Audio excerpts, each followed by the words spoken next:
Hey everybody, welcome back to my channel. If you're new here, welcome. My name is Angela. I'm a full-time voiceover artist and audiobook narrator, and this channel is dedicated to those of you that are just getting started out in this wonderful world of voiceover and audiobook narration.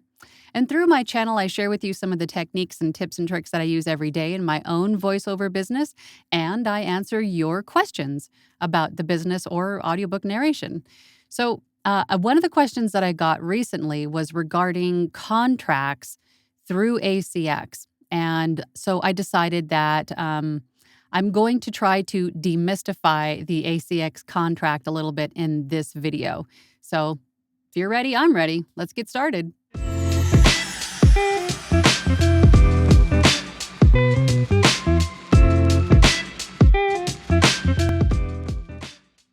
All right. So, one of the first questions, or one of the most asked questions that I get regarding ACX's contract is, what if I can't meet the deadlines that are set forth in the ACX contract?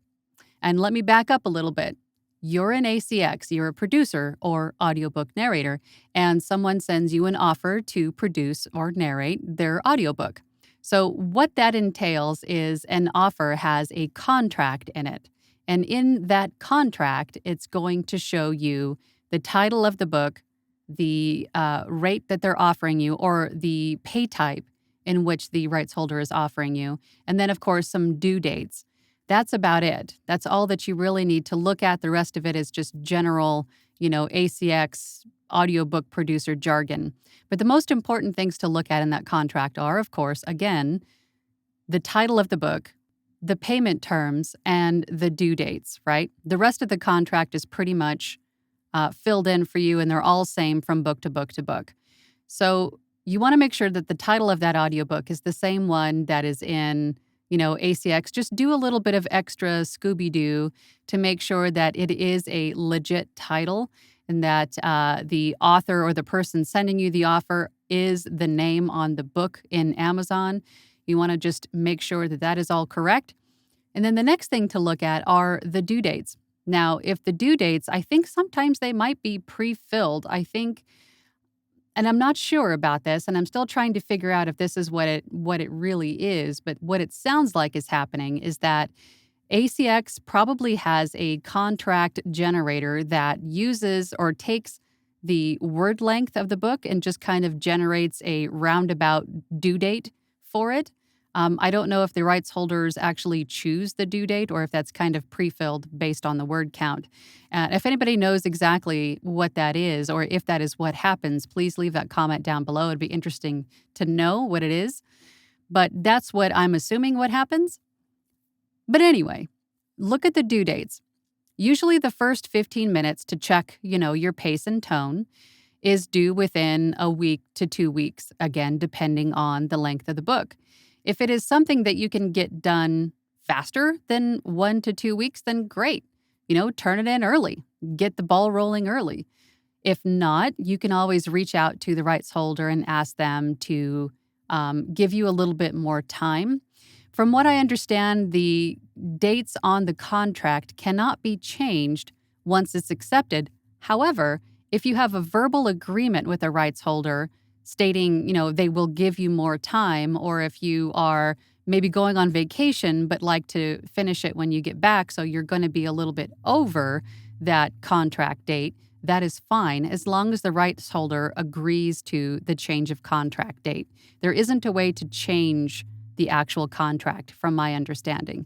But that, long story short, those dates are not set in stone. As long as there's a verbal agreement between you and the rights holder, those dates can be changed, extended or shortened, whichever. And then the next thing you want to look at that on that contract is the pay type. Now, a lot of us narrators will accept all of the pay types, meaning, there's royalty share plus, and then there's pay for production or per finished hour, right? And then the difference between the two is royalty share is when you get no money up front, but you share in the royalties made on each book. You and the rights holder share the 40% royalties that are made on each book that is sold, so each of you get 20% of the royalties for each book. The next one is pay for production, which is per finished hour, and that's a flat fee paid to the producer or audiobook narrator as sort of a buyout. So you get a lump sum after the book is done, but you receive no royalties going forward. And then the last one, Royalty Share Plus, is kind of a hybrid of the two. So you get usually a smaller flat fee, a smaller per finished hour rate, and then you also share in the royalties with the author going forward. And I do have a video on my channel here that explains this a little bit better, and I will put the card up above for you to find. So once you've reviewed the contract and everything looks good, mainly the title, the author, the pay type, and then the dates, the due dates, if everything looks okay to you, then go ahead and accept the offer and start your audiobook. But if not, you can always send a message to the rights holder and ask questions like, maybe negotiate a different pay type or negotiate a little bit more time, extend the due dates that are on the contract. Again, that's not set in stone. They can be negotiated and changed. Another question that I get is, can the contract be dissolved? If, let's just say that you accepted a contract for an audiobook, but then as you went through the book, you decided that either A, you do not want to narrate this book due to the content. Maybe you were under the impression that it was something else and you're not comfortable with the content. You can actually dissolve the contract with the rights holder. You can absolutely do that. Or B, something happened and you can no longer narrate audiobooks. You can dissolve the contract. All you would need to do is reach out to the rights holder, let them know what is happening, and then the rights holder can let ACX know that they would like the contract dissolved. And then the last question I get regarding ACX contracts is, when do I get paid? Let's just say that you accepted a contract for a pay-for-production pay type, meaning that you would receive a lump sum at the end of the production. That does not go through ACX.